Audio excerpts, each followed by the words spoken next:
Good morning.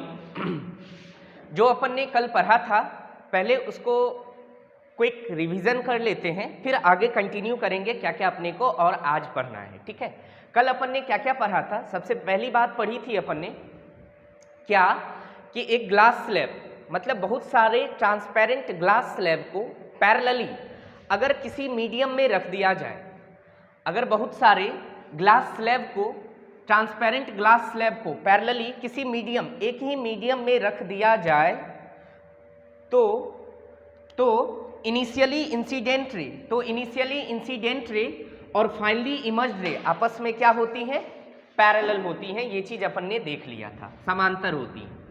दूसरा चीज क्या देखा था, लेटरल डिस्प्लेसमेंट या लेटरल शिफ्ट क्या होती है, लेटरल डिस्प्लेसमेंट या लेटरल शिफ्ट क्या होती है। तो हमने बताया था कि it is the perpendicular distance between, मगर ये परपेंडिकुलर डिस्टेंस बाद में आएगा। पहले क्या है कि जब कोई लाइट किसी ट्रांसपेरेंट ग्लास स्लैब पर इंसिडेंट होती है तब है कि it is the perpendicular distance between initially incident ray and finally emerged ray. तो लेटरल डिस्प्लेसमेंट या लेटरल शिफ्ट का फॉर्मूला आया था T sin I minus R by cos R, T sin I minus R by cos R, जहां पे T क्या था, thickness of the slab, I क्या है, एंगल ऑफ इंसिडेंस, R क्या है, एंगल ऑफ रिफ्रैक्शन। अगर हमको तीन डेटा पता चल जाए T, I और R, तो हम लेटरल डिस्प्लेसमेंट किसी ट्रांसपेरेंट ग्लास स्लैब के द्वारा कितना लेटरली शिफ्ट होगा या लेटरली डिस्प्लेस्ड होगा वो अपन निकाल सकते हैं। ठीक है, अच्छा ये चीज आपको बताया था। इस पे हमने एक न्यूमेरिकल भी आपको कराया था जिसमें आपको ऐसा दिया हुआ था कि एक लाइट रे एक ग्लास स्लैब पर, ट्रांसपेरेंट ग्लास स्लैब पर इंसिडेंट हो रही है कितने एंगल पे, 60 डिग्री पे, और ग्लास स्लैब का रिफ्रैक्टिव इंडेक्स दे रखा था आपको √3, और लाइट रे आ कितने एंगल पे रही थी, 60 डिग्री पे, और ये दिया हुआ था कि वो लाइट रे ट्रांसपेरेंट ग्लास स्लैब के अंदर कितना डिस्टेंस ट्रेवल कर रही थी, 5 सेंटीमीटर। तो इस केस में क्या किया था अपन ने, सबसे पहले स्नेल्स लॉ लगा के R निकाल लिया था, जो R कितना आया था, 30 डिग्री। फिर अपन ने थिकनेस ऑफ द स्लैब निकाल लिया था जो कितना आया था, 5 cos 30। फिर आप क्या किए थे, फिर हम लोगों ने क्या किया था, फॉर्मूला में इसको पुट कर लिया था और आंसर आया था शायद 5/2 बोले तो 2.5 सेंटीमीटर। तो ये चीज अपन ने पहले वाले लेक्चर में, पिछले लेक्चर में कर चुके हैं। और भी एक चीज देखा था अपन ने, टोटल इंटरनल रिफ्लेक्शन का बेसिक देख लिया था उसका कि होती क्या है टोटल इंटरनल रिफ्लेक्शन। फिर से आज कंटिन्यू करते हैं टोटल इंटरनल रिफ्लेक्शन से ही अपने टॉपिक को। देखिए टोटल इंटरनल रिफ्लेक्शन क्या है,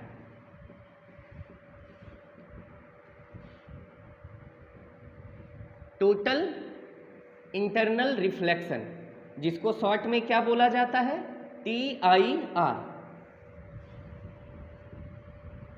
पूर्ण आंतरिक परावर्तन, पूर्ण आंतरिक परावर्तन। ध्यान से समझिए TIR क्या होती है।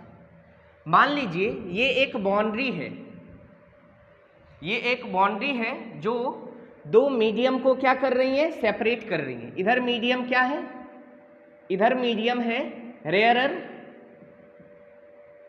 इधर रेयरर मीडियम है जिसका रिफ्रैक्टिव इंडेक्स μr विरल माध्यम, और इधर एक मीडियम है डेंसर जिसका रिफ्रैक्टिव इंडेक्स क्या है, μd सघन माध्यम। अब कोई लाइट रे डेंसर से रेयरर आ रही है, मान लीजिए इस पॉइंट पर एक इंसिडेंट लाइट रे इंसिडेंट हुआ नॉर्मल के साथ I एंगल पे, तो लाइट रे कहां से कहां जा रही है, डेंसर से रेयरर, तो किधर बेंड करेगी, away from the normal bend कर जाएगी, ये होगा एंगल ऑफ रिफ्रैक्शन। ये कौन सा फिनोमिना है, रिफ्रैक्शन। कोई दिक्कत, ठीक है। अब आगे देखिए, जैसे जैसे I को बढ़ाएंगे, I का मतलब हुआ इंसिडेंट रे का नॉर्मल के साथ एंगल जैसे जैसे बढ़ाएंगे तो R भी बढ़ता जाएगा, R भी बढ़ता जाएगा। कैसे सर, हम जानते हैं μr sin I बराबर μd sin R, ऐसा होता है। नॉर्मली अपन ऐसा कह सकते हैं μ1 sin i बराबर μ2 sin r। जो दो मीडियम होगा उन दोनों मीडियम का रिफ्रैक्टिव इंडेक्स तो फिक्स हो गया, हम चेंज कर सकते हैं i और r को। अगर i बढ़ेगा तो r भी बढ़ेगा, i घटेगा तो r भी घटेगा। तो जैसे अपन यहाँ कह सकते हैं कि भाई अगर हम i को बढ़ा दें, i बढ़ाने का मतलब हुआ एंगल ऑफ इंसिडेंस को बढ़ाना। एंगल ऑफ इंसिडेंस का मतलब हुआ कि इंसिडेंट रे का नॉर्मल के साथ एंगल नहीं, मतलब आई बढ़ेगा तो आर भी बढ़ेगा। आर को क्या क्या कहेंगे? आर को कहेंगे एंगल ऑफ रिफ्रैक्शन, अपवर्तन कोण, जो किसके बीच का एंगल होता है? नॉर्मल और रिफ्रैक्टेड रे के बीच का एंगल होता है। मतलब आई को बढ़ाते जाएंगे तो आर भी बढ़ता जाएगा। एक समय ऐसा आएगा, एक समय ऐसा आएगा कि जिस समय आई की वैल्यू क्या हो जाएगी, एक समय ऐसा आएगा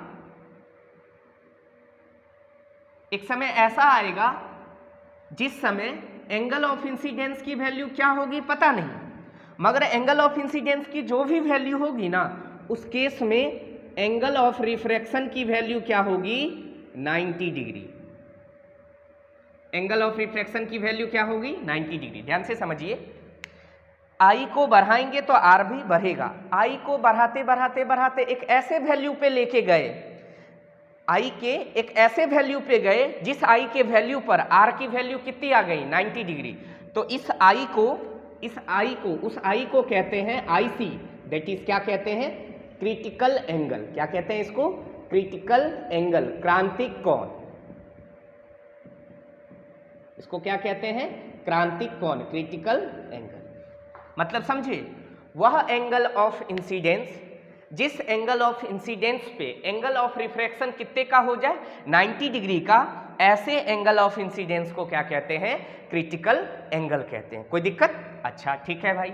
तो सर आई को बढ़ाते गया, बढ़ाते बढ़ाते एक ऐसे वैल्यू पे पहुंच गया, एक ऐसे एंगल ऑफ इंसिडेंस की वैल्यू पे पहुंचा जिस पर एंगल ऑफ रिफ्लेक्शन कितना हुआ? 90 डिग्री। तो ऐसे एंगल ऑफ इंसिडेंस को क्या कहते हैं? Critical angle. इस सिचुएशन को कहते हैं ग्रेजिंग इमर्जेंस। क्या कहते हैं इसको?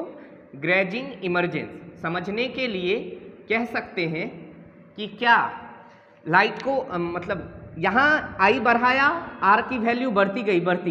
ये वो सिचुएशन है जिस केस में रिफ्रैक्टेड रे ना इस सरफेस पे घसीट रही हैं, सरफेस पर ही क्या हो रही है? घसीट रही हैं। इसीलिए इसको क्या कहते हैं? Grazing emergence. अब एंगल ऑफ इंसिडेंस की वैल्यू इस क्रिटिकल एंगल से जैसे बढ़ाएंगे, एंगल ऑफ इंसिडेंस की वैल्यू क्रिटिकल एंगल से, मतलब आई की वैल्यू अगर ग्रेटर देन आईसी कर दें, आई बराबर आईसी पर क्रिटिकल एंगल पर एंगल ऑफ रिफ्रैक्शन कितना आया? 90। एंगल ऑफ रिफ्रैक्शन 90 आने का मतलब रिफ्रैक्टेड रे इस सरफेस पर घसीटते हुए जा रही हैं, और जैसे एंगल ऑफ इंसिडेंस को इस क्रिटिकल एंगल से बढ़ा दें तो क्या आर भी 90 से बढ़ जाएगा? 90 से बढ़ने का मतलब रिफ्लेक्टेड रे इधर आ जाएंगे, हाँ या ना? इसी फिनोमिना को क्या कहते हैं? TIR, total internal reflection. तो सबसे पहली बात क्वेश्चन पूछा जाता है कि बताइए TIR होती क्या है और TIR का क्या कंडीशंस है, क्या उसकी कंडीशंस है। तो हम कहेंगे TIR क्या होती है? जब कोई लाइट रे डेंसर से रेरर की तरफ जाए, जब कोई लाइट रे किधर से किधर जाए?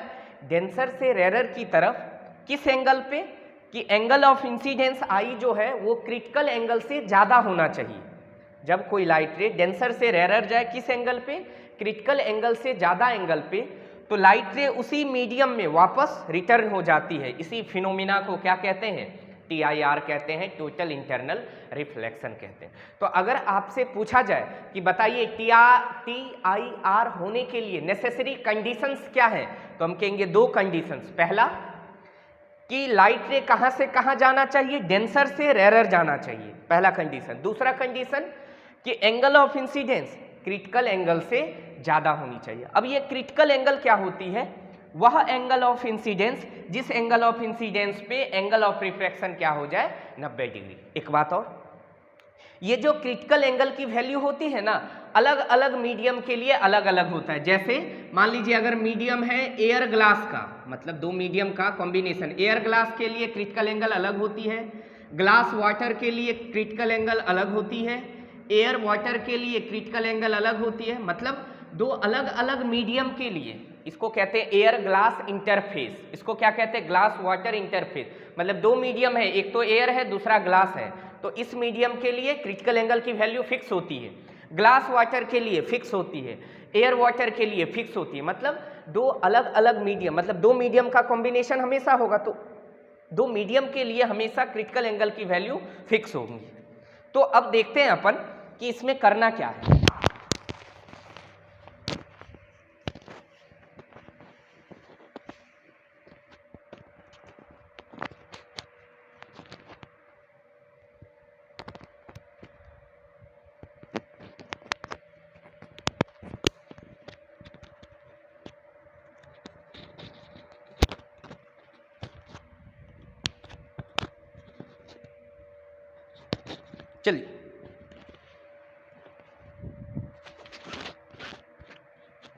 चलिए इधर देखते हैं।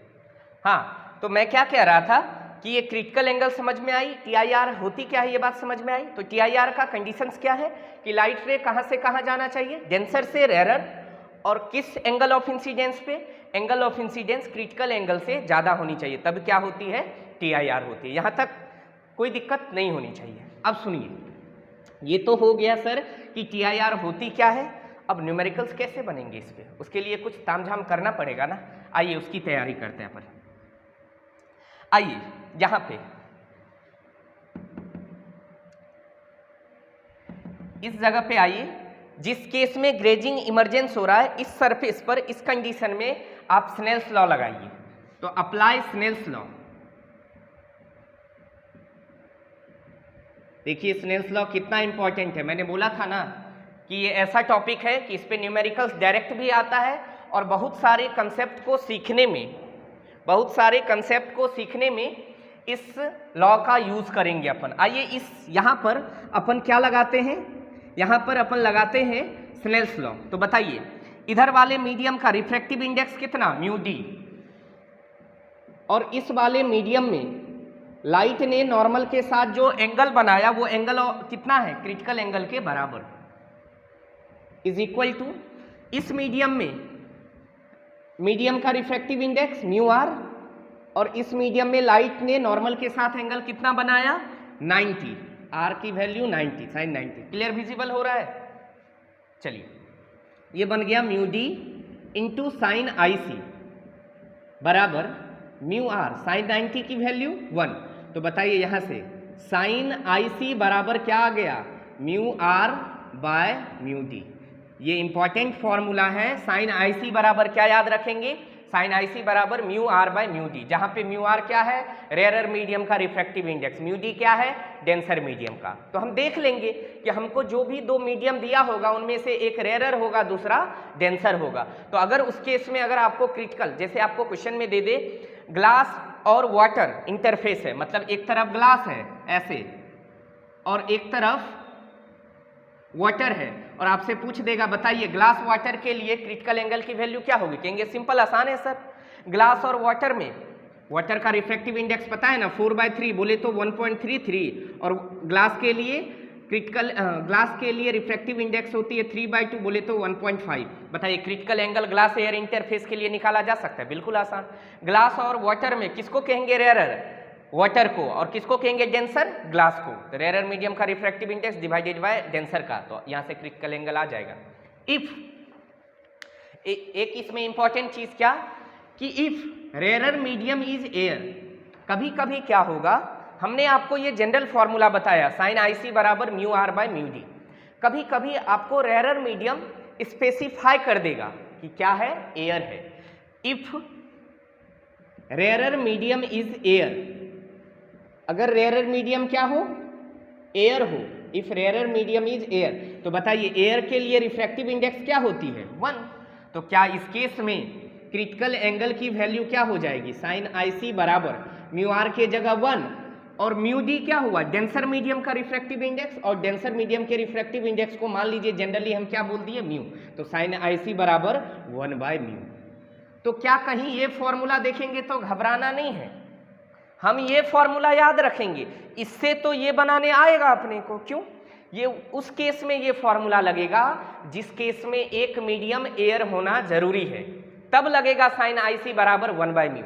अगर एक मीडियम एयर नहीं है, इसके अलावा कोई और है, तब हमेशा फॉर्मूला लगेगा साइन IC बराबर μr/μd। बात समझ में आया? तो अपन जनरल फॉर्मूला याद रखेंगे। क्लियर? तो कहीं ये दिख जाए इसका मतलब ये नहीं कि हमने पढ़ा ही नहीं, पढ़ा, मगर ये फॉर्मूला सिर्फ कब अप्लीकेबल है? जब हमारा एक मीडियम क्या हो? एयर हो। मगर ये फॉर्मूला कभी भी लगेगा, दो मीडियम कुछ भी रहे, उनमें से एक को रेयर मान लेंगे, एक को डेंसर देख लेंगे, जिसका रिफ्रैक्टिव इंडेक्स ज़्यादा है वो डेंसर हो जाएगा, जिसका रिफ्रैक्टिव इंडेक्स कम है वो रेयर हो जाएगा। तो साइन IC बराबर μr/μd ऑलवेज अप्लीकेबल है, हमेशा लगेगा। मगर साइन IC बराबर 1/μ कब लगेगा? जब उनमें से दो मीडियम में से एक मीडियम क्या हो? एयर। तो एयर वाले मीडियम के लिए अपन ने रिफ्रैक्टिव इंडेक्स को 1 मान लिया, और बाकी जो एक और मीडियम बचा उसके रिफ्रैक्टिव इंडेक्स को क्या बोल दिया? म्यू बोल दिया। कोई दिक्कत? तो ये चीज था टोटल इंटरनल रिफ्लेक्शन की कहानी। एक बार देखिए इसको अच्छे से, फिर अपन इस पर न्यूमेरिकल सॉल्व करेंगे।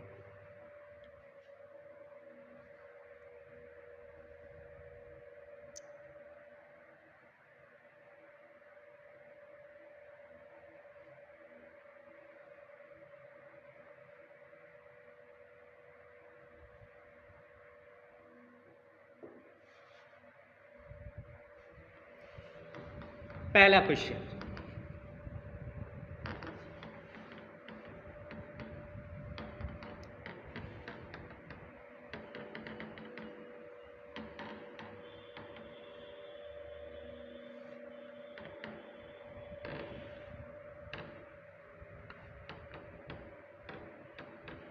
चलिए पहला question,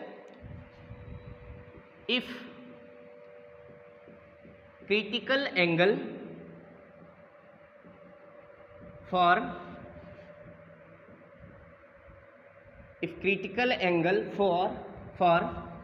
glass air interface is 60 degree, then find out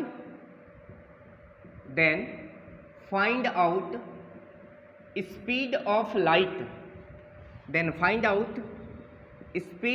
light, in glass। क्या कह रहा है क्वेश्चन? कि if critical angle for glass air interface is 60 degree, then find out speed of light in glass. अब ध्यान से समझना है क्वेश्चन को। क्वेश्चन में क्या पूछा है? क्वेश्चन में पूछा है कि बताइए लाइट का स्पीड ग्लास में कितनी होगी, यही ना? याद कीजिए रिफ्रैक्टिव इंडेक्स वाला फॉर्मूला आपको हमने ऐसा बताया था कि बाबू म्यू बराबर क्या होती है फॉर्मूला? C/V। सर अगर म्यू यहाँ ग्लास का होगा तो यहाँ V भी क्या होगी? ग्लास में। मतलब C क्या थी? लाइट का स्पीड इन एयर। V क्या था? वो भी लाइट का स्पीड ही था, मगर V था लाइट का speed in that medium whose refractive index is to be find out. मतलब V क्या है? लाइट का स्पीड उस मीडियम में जिस मीडियम का रिफ्रैक्टिव इंडेक्स निकालना है। तो अगर अपने को ग्लास का रिफ्रैक्टिव इंडेक्स निकालना है तो क्या लिखेंगे? C/ लाइट का स्पीड इन ग्लास, जहां पे C क्या है? लाइट का स्पीड इन एयर, जबकि Vg क्या है? लाइट का स्पीड इन ग्लास। अब ध्यान से समझिए सर, अगर हमको लाइट का स्पीड ग्लास में चाहिए तो क्या उसके लिए C तो पता है, अगर ग्लास का रिफ्रैक्टिव इंडेक्स पता चल जाए तो काम हो जाएगा? हो जाएगा। अब आप कहोगे सर ग्लास का रिफ्रैक्टिव इंडेक्स तो आप बोले थे 3/2, याद रखिए 1.5।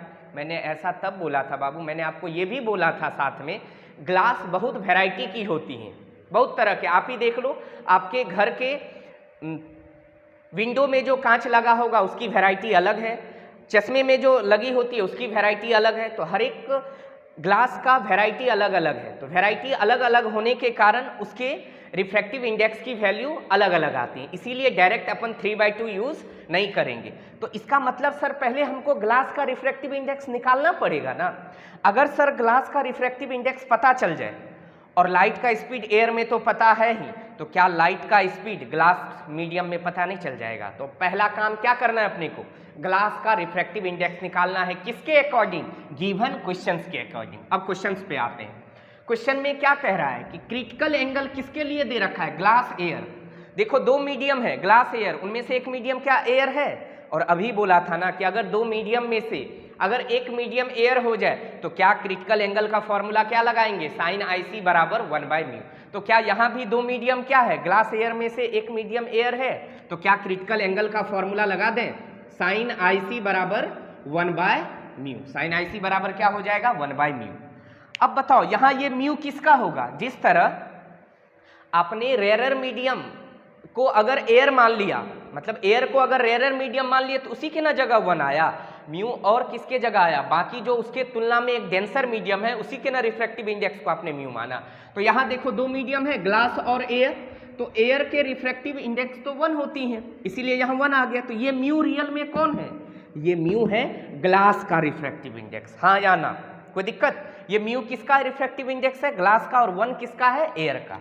क्या क्वेश्चन में अपने को क्रिटिकल एंगल किसके लिए, ग्लास एयर इंटरफेस के लिए दे रखी है 60 डिग्री, तो साइन IC के जगह कितने रख देंगे बाबू, 60 डिग्री बराबर 1/μ। साइन 60 की वैल्यू √3/2 बराबर 1/μ।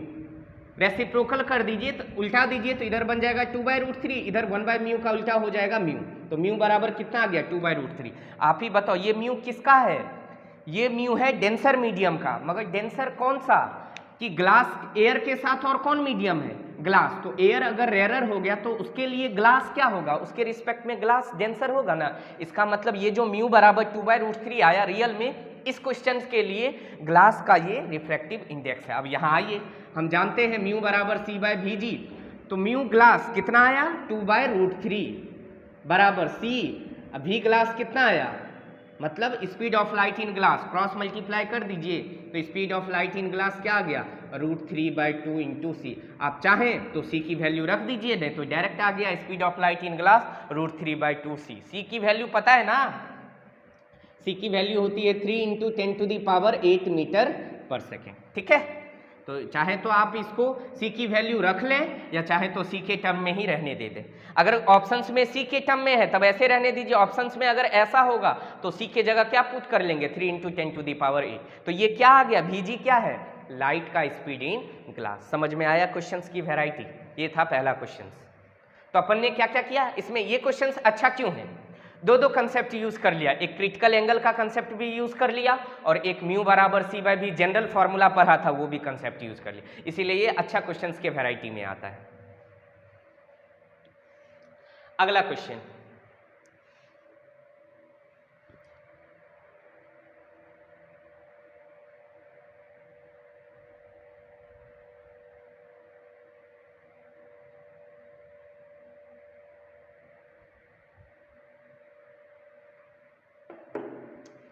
Next question,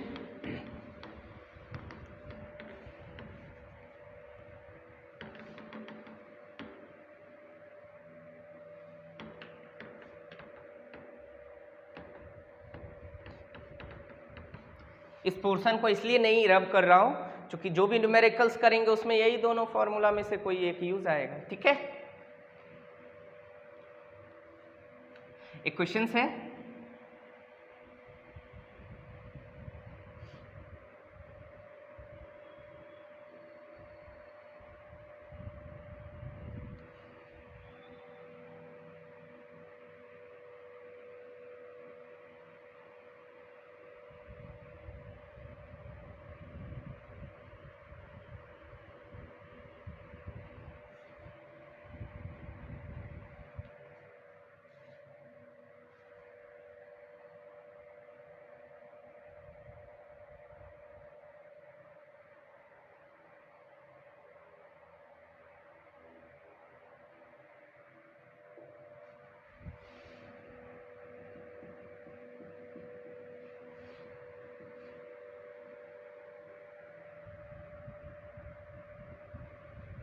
calculate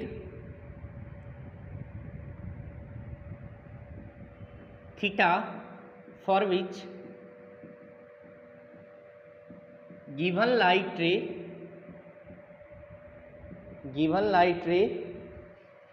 calculate theta for which given light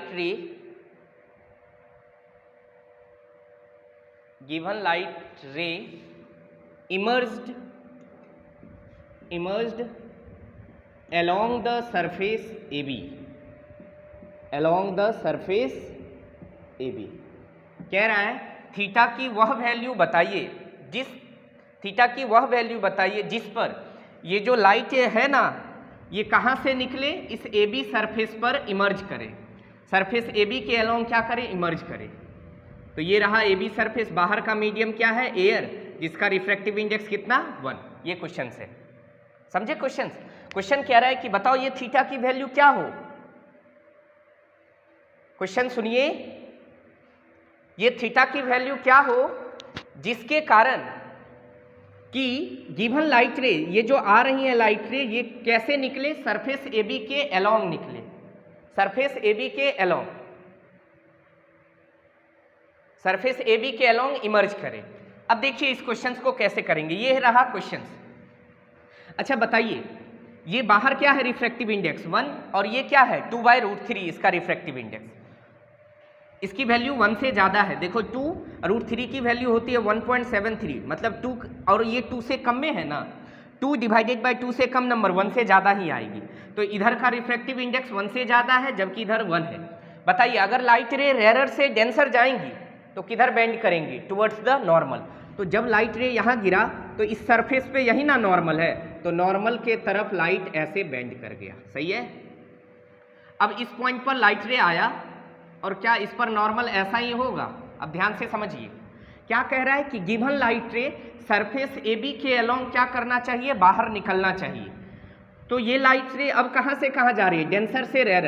तो हमको कह रहा है नहीं, लाइट रे को कैसे निकालना है, लाइट रे को निकालना है AB के अलोंग, मतलब ऐसे, गिवन लाइट रे ऐसे निकलना चाहिए।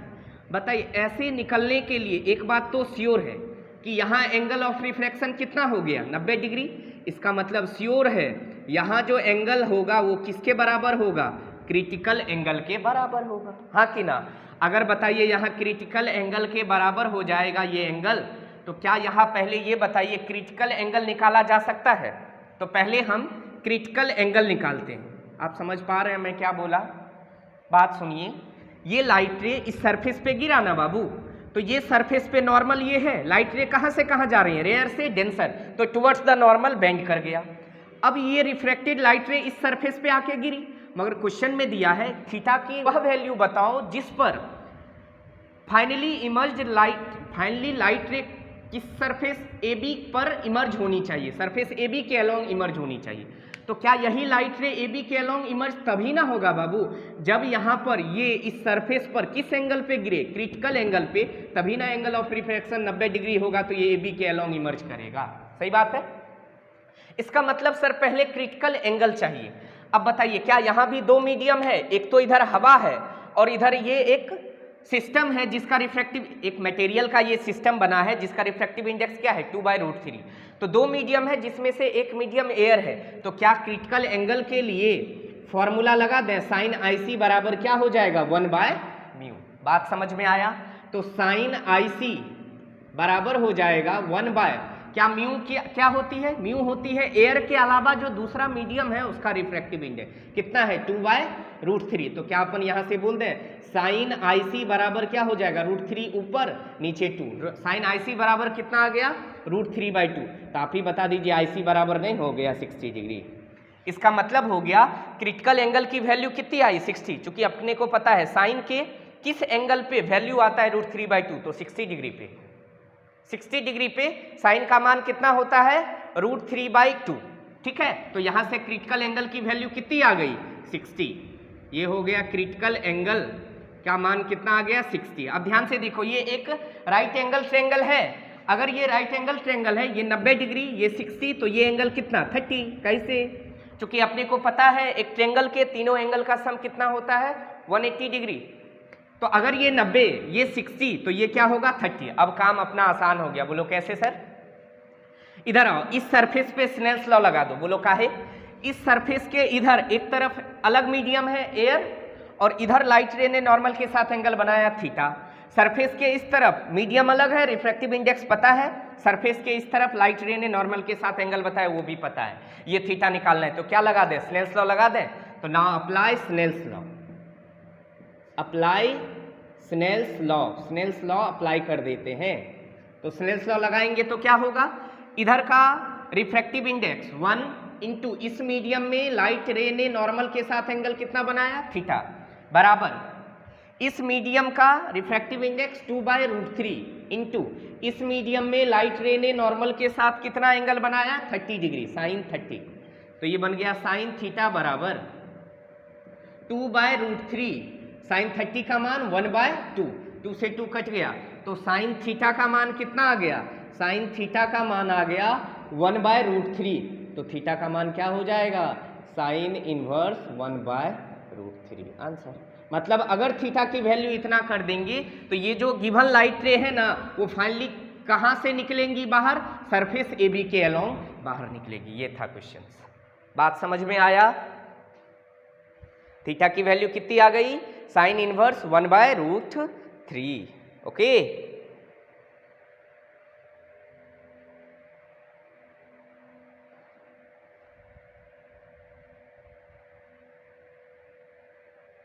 चलिए ये क्वेश्चन समझ में आया। अगला क्वेश्चन फिर से समझाऊं क्या, ये क्वेश्चन समझ में आया? चलिए अगला क्वेश्चन देखते हैं।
ये A है, ये B है, ये C है। एक लाइट रे इस सरफेस पे नॉर्मली इंसिडेंट हो रही है। इधर क्या है, इधर पानी है, और ये जो बना हुआ ये ग्लास का बना हुआ, आपको ब्रैकेट में दे रखा है। म्यू ग्लास कितना है, 3/2, म्यू वाटर कितना है, 4/3, म्यू वाटर 4/3, म्यू ग्लास कितना है, 3/2।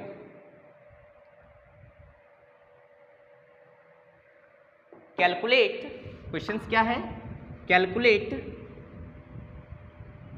Theta for which TIR, theta कहाँ है क्वेश्चन में, यहाँ रहा, ये रहा। Calculate theta for which TIR occurs at surface AC। कि बताइए थीटा की वैल्यू क्या होगी, कब, जबकि TIR कहाँ होना चाहिए, सरफेस AC पर TIR होना चाहिए। तो उस केस में बताइए थीटा की वैल्यू क्या होगी, उस केस में बताइए थीटा की वैल्यू क्या होगी। ये क्वेश्चंस दे रखा है कि थीटा की क्या वैल्यू होगी जबकि TIR कहाँ होना चाहिए, AC वाले सरफेस पे होना चाहिए। तो उस केस में थीटा की वैल्यू कितनी होगी, ये अपने से पूछा है। चलिए इसको कैसे सॉल्व करेंगे देखिए। इस डायग्राम को अपन फिर से बना लेते हैं।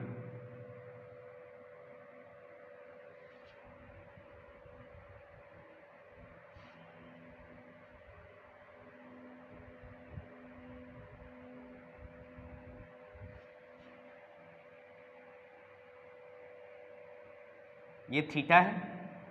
बताइए ये लाइट रे जैसे इधर क्या है, पानी है,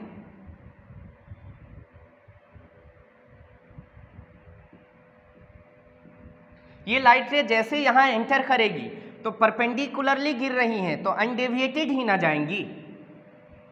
जब कोई लाइट रे किसी सरफेस पर परपेंडिकुलरली गिरेगा तो ये क्या होगा, अनडेविएटेड जाएगा। तो ये अनडेविएटेड जाते हुए यहाँ आ गया, कोई दिक्कत, सही है, ठीक। अब ये क्या था, A, ये था B। अच्छा बोलो ऐसा क्यों हुआ, चूंकि ये लाइट रे सरफेस पे गिर कैसे रही थी, परपेंडिकुलरली, इसीलिए ये अनडेविएटेड चली गई यहाँ। अब यहाँ बताइए इस सरफेस पर नॉर्मल ऐसा होगा, ठीक है, इस सरफेस पे नॉर्मल ऐसा होगा। अब बताइए ये थीटा, ये 90, तो ये एंगल कितना होगा, ये एंगल हो जाएगा 90 माइनस थीटा, सही बात है। ये 90 माइनस थीटा, तो ये एंगल कितना होगा, थीटा। ध्यान से देखो, ये 90 माइनस थीटा कैसे, ये ट्रायंगल है, ये थीटा, ये 90, तो ये 90 माइनस थीटा। फिर से इस सरफेस पे ये क्या है, परपेंडिकुलर, ये 90 माइनस थीटा, तो ये थीटा। अब आपको क्या बोला गया है, आपको बोला गया है, अब ध्यान से देखिए, ये जो रे है, ये वाली रे क्या ये ग्लास में घुसी हुई है, ये रे ग्लास वाले मीडियम में ये रे है ना एंटर की हुई। हमको कह रहा है कि थीटा की वह वैल्यू बताओ, थीटा की वह वैल्यू बताओ जिस वैल्यू पर क्या हो कि टी आई आर कहाँ हो, एसी सरफेस पे। तो अब एक बार आप एसी सरफेस को देखिए, एसी सरफेस पे कौन सी लाइट रे आ रही है, क्या यही लाइट रे ना आ रही है। तो ये लाइट रे अभी कहाँ है, बताइए। टी आई आर होने का दो कंडीशन था, क्या क्या। सबसे पहली बात कि लाइट रे आनी किधर से चाहिए, डेंसर से किधर, रेयरर की तरफ, पहला कंडीशन। दूसरा, किस एंगल पे आना चाहिए लाइट रे, तो at I greater than I C, मतलब angle of incidence critical angle से ज्यादा एंगल पे आए और डेंसर से रेयरर में आए, तब जाके टी आई आर होता है। तो बताइए ये जो लाइट रे आ रही हैं, ये जो लाइट रे आ रही हैं, ये एसी सरफेस पे आ रही है, तो इस लाइट रे ने इस एसी सरफेस के नॉर्मल के साथ कितना एंगल बना रहा है, थीटा। क्या ये कौन है, ग्लास वाला मीडियम, और बाहर क्या है, पानी। आप ही देख लो ना, वाटर का रिफ्रैक्टिव इंडेक्स 1.33 और ग्लास का रिफ्रैक्टिव इंडेक्स 1.5। तो इधर है ग्लास, बोले तो रिफ्रैक्टिव इंडेक्स 1.5, और इधर क्या है, वाटर, रिफ्रैक्टिव इंडेक्स 1.33। क्या लाइट रे डेंसर से रेयरर आ रहा है, एक कंडीशन फुलफिल हो गया। दूसरी कंडीशन, लाइट रे किस एंगल से आनी चाहिए, क्रिटिकल एंगल से, उसकी जो एंगल ऑफ इंसिडेंस होनी चाहिए क्रिटिकल एंगल से बड़ी होनी चाहिए। बताइए ये लाइट रे एसी सरफेस पे किस एंगल से आ रहा है, थीटा। क्या इसी थीटा की वैल्यू ग्रेटर देन होनी चाहिए क्रिटिकल एंगल। अरे इस लाइट रे के लिए angle of incidence surface AC पे क्या हुआ, थीटा ही ना। तो क्या इस थीटा, इस एंगल ऑफ इंसिडेंस की वैल्यू क्या होनी चाहिए, क्रिटिकल एंगल से बड़ी होनी चाहिए। तो क्या theta greater than I C. अब दोनों तरफ अपन क्या लगा दें, दोनों तरफ अपन साइन लगा दें, तो ये बन जाएगा sine theta greater than sine I C. कोई दिक्कत, sine theta greater than sine I C. अब बताइए साइन थीटा ग्रेटर देन, बताइए साइन आई सी बराबर फॉर्मूला 1/μ कब लगाते हैं, जब एक मीडियम एयर हो। मगर क्या यहाँ एक मीडियम एयर है, नहीं, यहाँ एक मीडियम तो वाटर है, दूसरा मीडियम ग्लास है। तो इसका मतलब यहाँ फॉर्मूला कौन सा लगेगा, साइन आई सी बराबर μr/μd। साइन आई सी बराबर क्या फॉर्मूला लगा देंगे, μr/μd। तो साइन थीटा की वैल्यू ग्रेटर देन आ गई किसकी। अब बताइए μr/μd, वाटर और ग्लास में किसका रिफ्रैक्टिव इंडेक्स कम, वाटर का, तो वाटर हो गया रेयर मीडियम। ग्लास का रिफ्रैक्टिव इंडेक्स ज़्यादा, तो ग्लास क्या हो गया, डेंसर मीडियम। तो वाटर का रिफ्रैक्टिव इंडेक्स 4/3 और ग्लास का रिफ्रैक्टिव इंडेक्स 3/2। डेटा आसान होने के लिए ऐसा किया, ठीक है। अब ये क्या बन गया, साइन थीटा की value greater then 4/3 divided by 3/2, तो मल्टीप्लाई 2/3। तो साइन थीटा की वैल्यू ग्रेटर देन 8/9, थीटा की वैल्यू ग्रेटर देन क्या होगी, थीटा की वैल्यू ग्रेटर देन किसके, साइन इनवर्स 8/9 के बराबर होनी चाहिए। थीटा की value greater than sine inverse 8/9 के बराबर होनी चाहिए, ठीक है। बात समझ में आया, क्या था क्वेश्चन, कह रहा है कि एक light ray A B surface पे परपेंडिकुलरली इंसिडेंट हो रही है, तो कह रहा है कि बताओ थीटा की वैल्यू क्या रखें ताकि ये लाइट रे एसी सरफेस पर क्या करे, टी आई आर करे। तो अब ऐसे क्या किया अपन ने, इस लाइट रे को इंसिडेंट करा दिया, तो ये इंसिडेंट हो रही है परपेंडिकुलरली, तो बिना अनडेविएटेड, मतलब बिना कहीं मुड़े हुए ये लाइट रे सीधे चली जाएंगी और जाते जाते कहाँ स्ट्राइक करेंगी, सरफेस एसी पे। अब ये लाइट रे कहाँ गिरी, सरफेस एसी पे। जिस पॉइंट पर सरफेस एसी पर गिरी, क्या उस पॉइंट पर नॉर्मल ड्रॉ कर लिया, कोई दिक्कत। ये थीटा है, ये 90 है, तो ये 90 माइनस थीटा। चूंकि इस सरफेस पर ये परपेंडिकुलर, ये 90 माइनस थीटा, तो ये क्या हो गया? थीटा। अब बताइए एसी सरफेस पर इस लाइट का TIR कब होगा? तो TIR होने के लिए दो कंडीशन। पहला कंडीशन, लाइट रे किधर से किधर जाना चाहिए? डेंसर से रेरर जाना चाहिए। तो ये क्या है? ग्लास है ना, और ये क्या है? वाटर। ग्लास का रिफ्रैक्टिव इंडेक्स 1.5, वाटर का 1.33। तो हाँ भाई, डेंसर से रेरर तो जा रहा है, पहली बात। दूसरी बात, angle of incidence, angle of incidence greater than होनी चाहिए क्रिटिकल एंगल से। तो बताइए एसी सरफेस पर कौन सी लाइट गिर रही है? यही वाली ना, और इस लाइट रे का नॉर्मल के साथ एंगल क्या है? थीटा। क्या यही थीटा एंगल ऑफ इंसिडेंस हुआ? तो क्या इसकी वैल्यू ग्रेटर देन होनी चाहिए ना क्रिटिकल एंगल, तभी ना क्या होगा? TIR। हमसे थीटा की वैल्यू पूछिए, हमने दोनों तरफ साइन लगा दिया। अब आप पूछेंगे सर साइन क्यों लगाया? बाबू अपने को IC पता नहीं है, मगर साइन IC का वैल्यू तो पता कर सकते हैं ना, इसीलिए दोनों तरफ साइन लगा दिया, तो कोई फर्क नहीं पड़ेगा। तो साइन थीटा की value greater than sine IC। यहाँ हो गया sine theta greater than sine IC को क्या लिख दें? Mu R by mu D.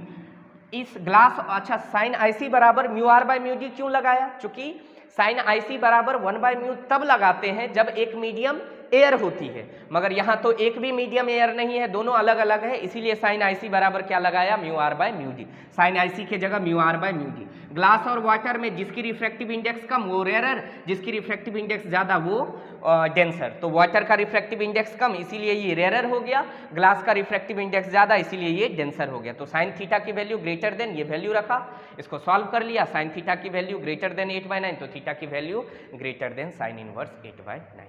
कोई दिक्कत? क्लियर है? चलिए आगे चलते हैं।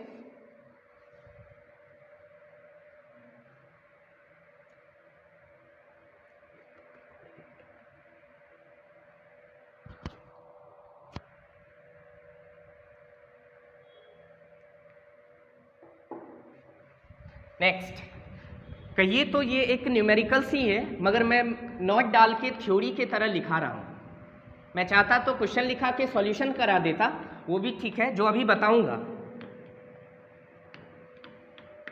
ये जो भी क्वेश्चन अभी करा रहा हूँ जिन टॉपिक पे, TIR पे, ये ऐसे सारे क्वेश्चंस हैं जो किसी ना किसी एग्जाम में, कंपटीशन एग्जाम में आ चुके हैं ये सारे क्वेश्चंस। इसीलिए ये टॉपिक बोर्ड के साथ साथ कंपटीशन के लिए भी बहुत ज़्यादा इम्पॉर्टेंट है। इन सारे टॉपिक से क्वेश्चन आता ही आता है, और अच्छे क्वेश्चंस आते हैं, बस कंसेप्ट क्लियर होना चाहिए, क्वेश्चन कुछ भी हो बन जाएगा अपने से। चलिए नोट डाल के ये इंपॉर्टेंट पॉइंट देखिए क्या है। मान लीजिए सपोज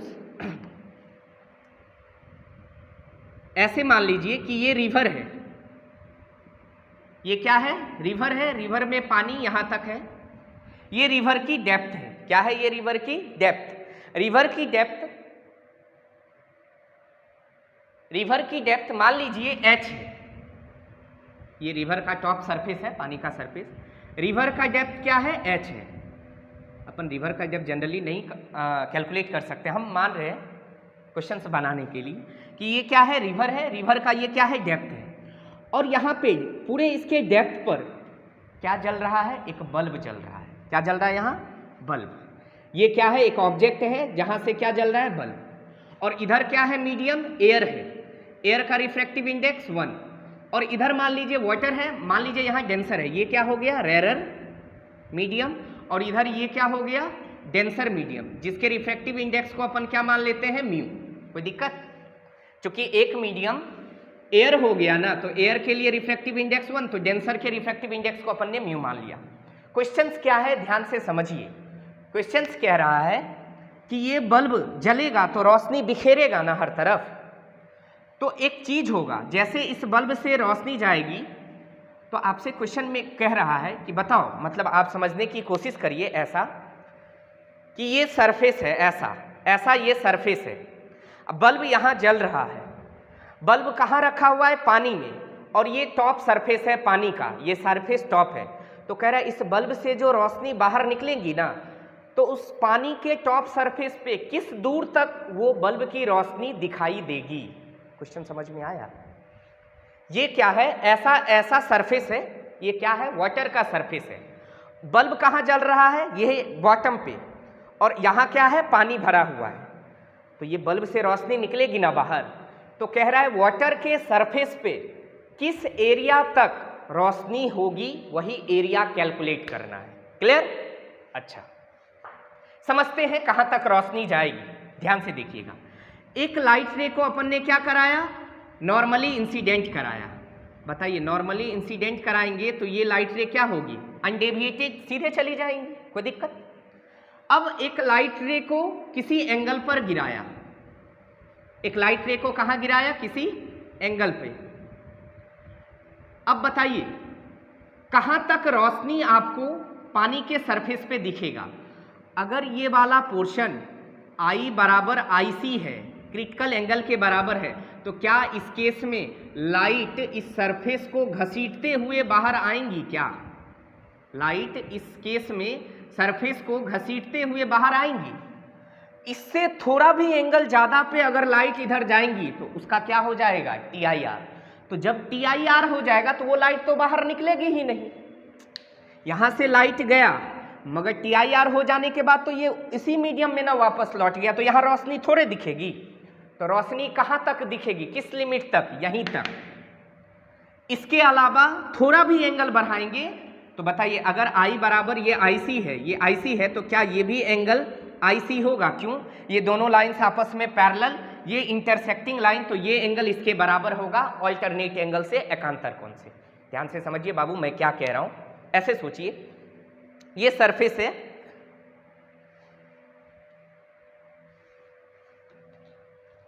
हाँ ये सरफेस है, ठीक है। ये बल्ब यहां जल रही है,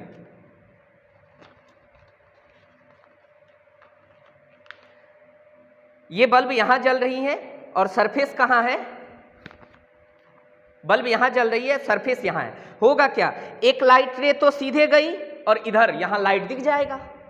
एक लाइट किसी एंगल पे गया तो हम देख रहे हैं ऐसे एंगल पे गया, यहां लाइट दिखा, रिफ्रैक्शन होगा। तो कहां तक रिफ्रैक्शन होगा, इसी सिचुएशन तक ना रिफ्रैक्शन होता है। इसके बाद तो क्या होने लगता है, TIR ना। TIR का मतलब तो ये होगा ना बाबू, इसके बाद थोड़ा भी एंगल बढ़ाएंगे ना सर तो लाइट इसी मीडियम में वापस आ जाएगी। तो इसके बाद क्या इस तरफ लाइट दिख पाएगा? नहीं। ऐसा सिर्फ इधर ही नहीं होगा, ऐसा सिर्फ इधर ही नहीं होगा, इधर ही, इधर भी होगा, इधर भी होगा, इधर भी होगा। तो पता है क्या होगा, ऐसा होगा, सोचिए पता है क्या होगा, ऐसा देखिए, ये बल्ब यहां ऐसे जल रही है तो इस बल्ब के कारण यहां तक रोशनी दिखेगी, इधर इस बल्ब के कारण इधर यहां तक रोशनी दिखेगी, इधर यहां तक रोशनी दिखेगी, इधर यहां तक, इधर यहां तक, इधर यहां तक, इधर यहां तक। तो देखिए क्या एक सर्कल बन जाएगा, उसी रीजन में सिर्फ रोशनी होगी, उसके बाहर रोशनी नहीं होगी। तो वही पूछा है ना कि जिस एरिया में रोशनी हो पाएगा, एल्यूमिनेट हो पाएगा, जिसमें रोशनी हो पाएंगी, उसी एरिया का, उसका ही एरिया बताओ जिस एरिया में रोशनी हो पाएंगी। तो उसके लिए हमको क्या निकालना पड़ेगा, क्या एक तरह से देखिए ये जो एरिया बनेगा एक सर्कल बनेगा, ऐसा ये एक सर्कल नहीं बनेगा और इस सर्कल का एरिया क्या होगा, πr²। मगर सर्कल का एरिया πr² लगाएंगे तब ना जब रेडियस पता चल जाए। और रेडियस क्या होगी, क्या हमने एक्सट्रीम कंडीशन देखा कि यहां से लेके यहीं तक एल्यूमिनेट कर पाएगा, ऐसे देखो यहीं तक एल्यूमिनेट कर पाएगा। ऐसा ही सेम सिचुएशन होगा बोर्ड के पीछे, ऐसा ही इस साइड, ऐसा ही बोर्ड के आगे। तो क्या ये सर्कल यही होगा, ऐसा ही घूमता हुआ सर्कल होगा? अरे बाबू कौन देखा है ना, शंकु, कौन, तो कौन में क्या होती है, कौन को देखो आपको समझ में आ जाएगा। कौन का जो वो जैसे ये कौन ऐसे बनी हुई है ना, तो यहाँ जो टिप है इसका, ये टिप को मान लो कि बल्ब जल रहा है तो रोशनी किधर जाएगी, इधर इधर इधर इधर इधर इधर, और सरफेस को मिलाओ जहां तक रोशनी हो रही है तो वो सरफेस कैसा बन जाएगा, सर्कुलर बन जाएगा। तो वो सर्कल का रेडियस क्या होगा, तो हम कहेंगे यहां से लेके यहां तक का डिस्टेंस ही क्या कहलाएगा, रेडियस। मतलब r रेडियस के सर्कल तक वो बल्ब रोशनी दे पाएगा। अब हमको यही रेडियस निकालना है। अगर रेडियस निकाल लेंगे तो क्या उस सर्कल का एरिया नहीं आ जाएगा जिस एरिया में रोशनी जा पा रहा है, सिंपल πr² से। तो ये r कैसे निकालेंगे, ये तो h पता है ना। तो बताइए यहां से अपन क्या करें, साइन IC बराबर क्या लिखेंगे, साइन IC बराबर साइन थीटा बराबर क्या होती है, परपेंडिकुलर अपॉन हाइपोटेन्यूज। तो थीटा के सामने वाला ये हो गया r, इसको चाहे तो आप ये O हो गया, ये A हो गया और ये B हो गया। तो साइन IC बराबर हो गया AB बटे OB, AB बटे OB। साइन IC बराबर क्या हो जाएगा? AB बटे OB। साइन IC बराबर क्या हो जाएगा? AB बटे OB। अब ध्यान से देखो, साइन थीटा बराबर AB बटे OB। AB क्या है? AB क्या है? R। OB यही ना हुआ, तो बताओ ये राइट एंगल ट्रायंगल है, ये R है, ये H है, तो बताओ पाइथागोरस थ्योरम से अंडर रूट ये R square plus H square नहीं हो जाएगा? तो OB को क्या लिख दें? Under root R square plus H square, ठीक है। और साइन IC, चूंकि यहाँ एक मीडियम तो डेंसर म्यू है जिसका रिफ्रैक्टिव इंडेक्स म्यू माने, और दूसरा मीडियम क्या है? एयर है। तो अगर एयर है एक मीडियम, दूसरा मीडियम कुछ भी हो, तो क्या साइन IC को लिख दें 1/μ? साइन IC को लिख दें क्या? 1/μ। बस इसको सॉल्व कर लेते हैं। देखिए तो ये बन जाएगा, दोनों तरफ स्क्वायर कर लीजिए, स्क्वायरिंग या पहले क्रॉस मल्टीप्लाई कर लीजिए, तो ये बन जाएगा under root R square plus H square बराबर R इंटू म्यू। अब दोनों तरफ taking square on both the sides, दोनों तरफ क्या करेंगे? वर्ग कर देंगे। तो क्या बन जाएगा? देखो ये बन जाएगा, इसका स्क्वायर करेंगे under root R square plus H square का होल स्क्वायर, ये बन जाएगा म्यू R का होल स्क्वायर। इस वाले फॉर्मूला को अब मिटा दे रहा हूं, काम हो गया तुरंत।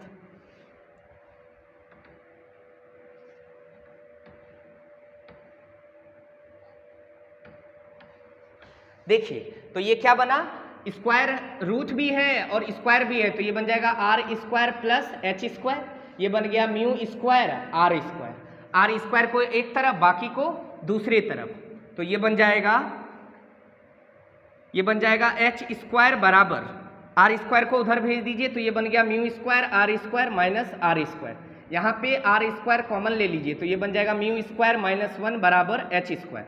तो यहाँ से बन जाएगा R स्क्वायर बराबर H स्क्वायर, इस पूरे को इधर भेज दीजिए म्यू स्क्वायर माइनस 1, तो R बराबर क्या हो जाएगा? दोनों तरफ रूट ले लेंगे, taking square root on both the sides, taking square root वर्गमूल ले लेंगे दोनों तरफ ऑन बोथ द साइड्स, तो ये बन जाएगा under root H square by mu square minus 1 बराबर R हो जाएगा R स्क्वायर का रूट, ये बन जाएगा R H स्क्वायर का रूट, तो ऊपर आ जाएगा H by under root mu square minus 1, ये आ जाएगा रेडियस। मतलब जिस एरिया तक रोशनी हो पाएगी वो कैसा सरफेस होगा? सर्कुलर, और उस सर्कल का रेडियस क्या होगा? H upon under root mu square minus 1।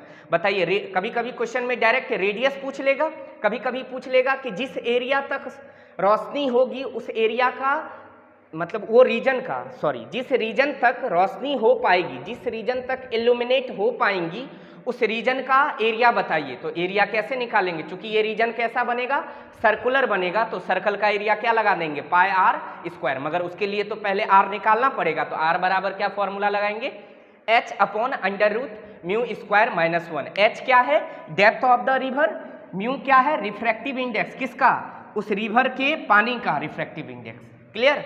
और इससे रेडियस आ जाएगा, उससे वो इल्यूमिनेटेड रीजन का एरिया आ जाएगा। कोई दिक्कत? आज के लेक्चर्स को यहीं तक रहने देते हैं। आज के लेक्चर्स में बहुत सारा इंपॉर्टेंट, ये जो है ये कितनी बार कंपटीशन एग्जाम में आ चुका है, डायरेक्ट ऑब्जेक्टिव में आता है, बोर्ड में डायरेक्ट इस पे न्यूमेरिकल बेस्ड आते हैं, तो इसलिए एक बार ध्यान। मगर ये कैसे कर पाए अपन? TIR का एप्लीकेशन यूज करके। अगर अपने को पता नहीं रहता कि TIR होती क्या है, क्या अपन इस चीज़ को सॉल्व कर पाते? नहीं कर पाते, है ना। इस चीज़ को ध्यान से देखेंगे, बहुत ज़्यादा इंपॉर्टेंट टॉपिक है आज का, ध्यान से देखिएगा। जो भी डाउट आएगा आप हमसे पूछ सकते हैं कमेंट करके या व्हाट्सएप पे मैसेज करके, ठीक है। आज के लिए यहीं तक रहने देते हैं। Thank you.